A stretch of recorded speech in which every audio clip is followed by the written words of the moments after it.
Hi everyone, this is another episode of Cairo's Home and Hardware Installation Tips and Tricks. On this episode, we'll be doing the seamless pull install.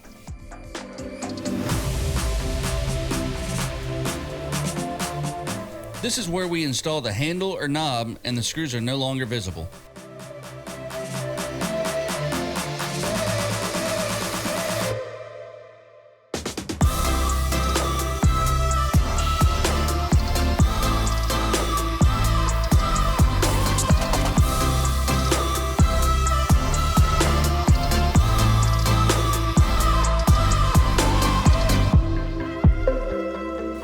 If this is something that you're interested in, please go to our Facebook, Instagram, or YouTube page and see the full video. Hope to see you there.